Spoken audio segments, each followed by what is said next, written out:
Alors déjà, mon père est bouddhiste et ma mère est chrétienne, donc il y avait déjà une variété dans la religion, mais il y avait cette idée de croire en Dieu. Et puis, j'ai toujours vécu dans un quartier, donc forcément, il y avait beaucoup de personnes qui ont dit racaille, et c'était pas forcément le bon exemple pour la religion de l'islam. Et c'est en ayant rencontré une personne qui pratique vraiment sa religion avec son cœur, et pas seulement avec la pratique, quelqu'un qui comprend vraiment sa religion, qui sait ce qui est bon et ce qui est mauvais, que j'ai pu moi ensuite me convertir et prendre exemple sur lui et que ça m'a fait changer d'avis. Ouais. Il n'y a pas exactement de date de conversion parce que c'est vraiment petit à petit. En fait, je m'informais sur cette religion. Petit à petit, j'ai commencé à faire des choses qui me semblaient justes. Et au fur et à mesure, j'ai acquis ces principes qui étaient devenus les miens. Et c'est comme ça que j'ai su que j'étais devenue musulmane. Ma conversion, comme elle s'est déroulée petit à petit, ma famille, elle l'a appréhendée petit à petit. Mais de toute façon, c'était quelque chose sans appel. Pour moi, ça correspondait à mes principes. Je ne voyais pas pourquoi je devrais les changer parce qu'une personne autre que moi n'était pas d'accord. Tant que je faisais pas de mal à autrui, je pensais qu'il n'y avait pas besoin de changer. Donc elle a fini par accepter petit à petit parce qu'elle voyait que je faisais pas de mal ni à eux, ni à moi-même, ni aux autres. Les personnes qui se reconvertissent, comme souvent, elles ont peur d'avoir raté une grande partie de leur vie en ayant fait des péchés, veulent se rattraper en faisant le maximum de bien aujourd'hui. Sauf qu'aujourd'hui, les personnes sont beaucoup dans l'extrême. Donc je vais faire extrêmement bien, je vais faire extrêmement ce qu'on me dit de faire, sauf qu'en fait, ce qui est bon, c'est pas d'être dans l'extrême, mais c'est être dans le juste milieu. Dans le Coran, c'est dit que on essaie de se guider vers la voie droite. Donc c'est pas la voie de l'extrême, c'est vraiment le juste milieu et c'est vraiment la base de cette religion. Et donc, à toutes les personnes qui se reconvertissent, juste vraiment de ne pas aller vers l'extrême et de se rappeler que c'est le plus difficile d'être dans le juste milieu. Et c'est ça que Dieu veut, c'est qu'on soit dans le juste milieu, qu'on soit juste envers nous-mêmes et envers les autres. Et pour les personnes par rapport à l'amalgame, très souvent, comme on voit les personnes changer, on a peur qu'elles aillent dans ces extrêmes-là. Mais c'est pas toujours le cas. Et c'est justement pas en leur interdisant quelque chose qu'elles vont s'arrêter de le faire. Parce que plus on interdit une personne quelque chose, plus elle a envie d'aller loin là-dedans. Donc au contraire, c'est peut-être même se renseigner sur ce qu'elle fait, peut-être même l'encourager si vous en êtes à là, et l'accompagner en fait dans sa démarche, pour pas qu'elle soit perdue et pour pas justement qu'elle fasse n'importe quoi et qu'elle fasse des mauvaises rencontres en tout cas. Déjà la bonne rencontre, la première, voilà, c'était du coup la personne qui est devenue mon mari, et qui m'a tellement informée sur le sujet, et moi-même je me suis informée à l'extérieur par différentes personnes. Je précise bien différentes personnes parce qu'on ne peut pas se baser que sur une personne.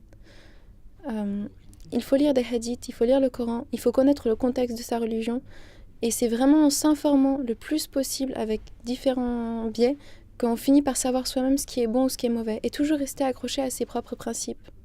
C'est ce qui est important, je pense. On peut tous avoir une interprétation différente du Coran. Ça vient déjà l'écrit même de l'arabe. Cet écrit-là, plus personne ne le parle. Et donc, pour pouvoir le traduire, ne serait-ce qu'en français, ce sont des personnes qui ont interprété ces écrits pour nous les transmettre à nous. Ce qui veut dire qu'elles ne reflètent pas forcément la réalité de ce qui est écrit. Donc, c'est à nous, pour vraiment comprendre ces versets, d'aller chercher dans l'histoire de notre religion pourquoi ce verset a été descendu, par exemple. Je pense notamment aux versets de guerre, où très souvent les personnes les utilisent pour dire on a le droit de faire la guerre et de tuer. Sauf qu'il y a eu un contexte particulier dans ces versets-là, où c'était effectivement en temps de guerre où les musulmans se faisaient massacrer. Donc il y a tout un contexte, et c'est vraiment pas comme aujourd'hui où on est dans un monde qui n'est normalement plus en guerre. Les personnes qui essayent de nous emmener sur la mauvaise voie, d'abord elles essayent de voir comment on est nous.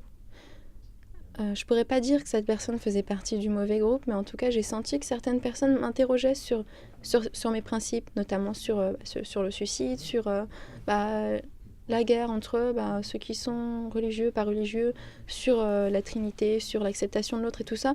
Donc vraiment, c'est quand elles se questionnent beaucoup sur nous, sur notre façon de voir les choses, que là, il faut commencer à se dire c'est un peu bizarre, qu'elles s'intéressent un peu trop à nous. Je pense que vraiment, j'ai eu de la chance, ou que Dieu a vraiment bien prévu mon destin, que je sois convertie avant que tout ça arrive. Parce que c'est vrai qu'aujourd'hui, il y a tellement d'amalgame qui est fait, il y a tellement de haine envers cette religion-là, il y a tellement de peur et d'incompréhension, et aussi de personnes qui essayent de tirer avantage de tout ça pour tirer les personnes vers le mal, qu'aujourd'hui c'est compliqué de se convertir, et que vraiment si quelqu'un souhaite le faire, il faut vraiment pas qu'elle reste toute seule, parce que déjà il y a trop de chances que face à la haine des autres, elle-même développe de la haine, contre son pays, qui en fait déteste ce qu'elle souhaite devenir. Et il y a aussi trop de chances que, suite à ça, elle se retourne vers des personnes qui ne la détestent pas pour ce qu'elle est. Il y a beaucoup de chances que... Donc plus les gens vont ne pas nous comprendre, plus les gens vont nous haïr, nous rendre la vie mais impossible à vivre en fait, plus ça va être facile pour ceux qui sont du mauvais côté, entre guillemets, d'attirer les personnes qui sont, je dirais pas faibles d'esprit, mais pas informées. Le fait d'être au courant, de moi pas être seule, d'avoir ma famille aussi, et de me dire que je suis vraiment intégrée à cette société-là. Donc, du coup, ça m'a permis, moi, de me raccrocher et de pas avoir le cœur à partir ailleurs. J'ai rencontré un imam, le père de mon mari est imam. J'ai beaucoup demandé à mon mari aussi, qui lui avait vraiment un cœur très apaisé. Je me suis aussi beaucoup renseignée par moi-même. J'ai essayé de regarder des conférences de différents imams. J'ai essayé de lire différentes lectures de personnes, pas forcément musulmanes, justement, des lectures aussi de personnes européennes qui ont un regard sur l'islam et vice-versa. Et ça m'a permis, moi, de me faire ma propre opinion, tout en sachant que les principes de base d'une religion, c'est quand même l'amour et la paix.